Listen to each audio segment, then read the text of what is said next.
Et elle vient de rentrer dans le studio. C'est notre coach personnel, notre antidote anti-morosité, Anne Cazobon. Bonjour Anne. Namasté.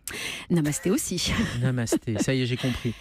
Alors Anne, aujourd'hui, je ne sais pas si ça va être très namasté aujourd'hui parce que vous nous emmenez dans le métro parisien. Bah oui, hier soir après mes 2 heures de yoga suspendu, ma séance quotidienne de méditation, mais surtout après l'essorage des 45 serpillères qui jonchent toujours le sol de mon appartement. Faut expliquer pourquoi. Bah oui, parce que previously dans ma vie, pour ceux qui ont loupé l'épisode précédent, je vous rappelle que se déplacer chez moi ressemble à l'épreuve des poteaux de Koh-Lanta depuis que les 100 litres de mon chauffe-eau se sont déversés sur mon parquet.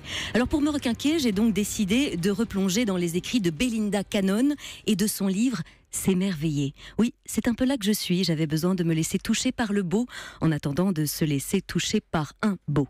Voilà, dans son livre, Belinda Cannon nous dit que s'émerveiller, c'est d'abord accéder à la disponibilité poétique au monde. L'instant poétique serait donc là, au coin de la rue, sous nos yeux.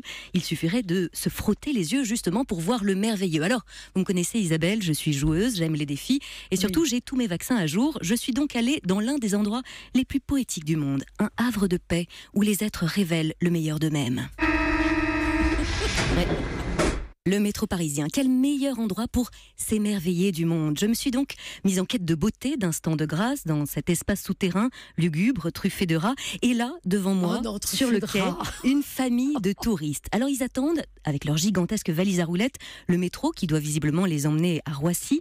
Les parents et 2 ados sont taillés comme des armoires à glace, ça doit sûrement être des Scandinaves, quand tout à coup, sans crier gare, sans même qu'on ait vu le coup venir, le père de famille attire à lui sa femme et ses 2 enfants pour faire un gigantesque câlin familial. C'est sûr, ce sont des Scandinaves. Oui, des âmes câlines en tout cas, là devant nous, sous nos yeux, dans une sorte de mêlée générale, mais dans laquelle on distribuerait de l'amour plutôt que des pains. Belinda Cannon avait donc raison quand elle dit que l'émerveillement n'est jamais ce qu'on cherche, mais ce qui survient. Oui, l'émerveillement, c'est un peu comme cette incruste à une soirée, mais une incruste qui serait une bonne surprise, une incruste qui saurait mixer ou qui viendrait avec une bouteille de champagne. Mais alors sur le quai du métro, il s'est passé quoi ensuite? Alors bizarrement, à ce moment-là, il y a eu comme un silence dans la station.